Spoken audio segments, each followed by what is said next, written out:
Hello, welcome to M. Eddington Reads and Writes.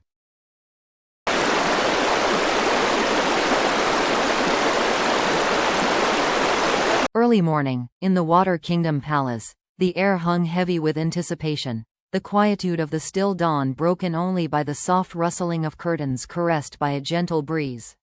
A cloaked figure emerged from the dimly lit room, where Marius lay in disarray, his naked form covered solely by the warmth of his silken bed sheets.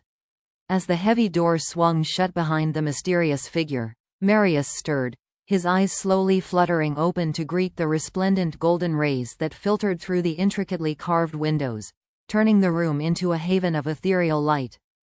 Just then, as the door to his chambers creaked open once more, and there stood Brooke. In her grasp, she held tightly onto a lady adorned in a cloak covering her.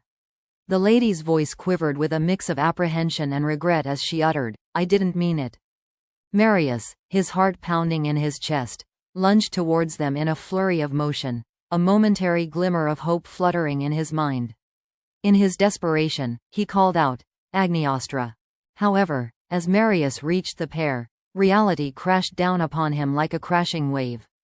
The lady beneath Brooke's grip was not the enchanting Agniastra, as he had momentarily dared to believe. Instead, she was a stranger with mysterious violet-tinted skin, veiled by the cloak's darkness.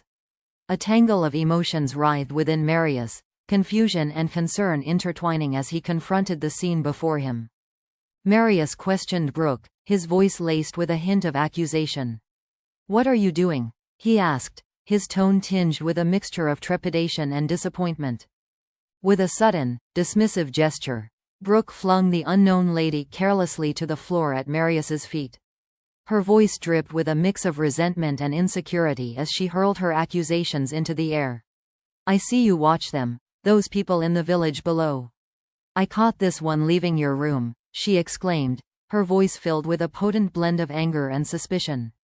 "Is this why you haven't laid with me? Are you too preoccupied with sowing your seed elsewhere?" Marius groggily helped the lady to her feet, his mind still half asleep and muddled with confusion. The lady pleaded her innocence, her voice filled with remorse. "I only looked upon him. The prince did nothing wrong.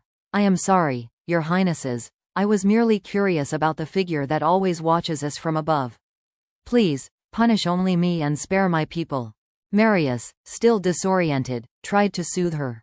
"Let's calm down, Brooke. I haven't laid with the lady," he assured, instinctively glancing downward only to realize he was unclothed. His hand reached out to grab his robe, but Brooke snatched it away.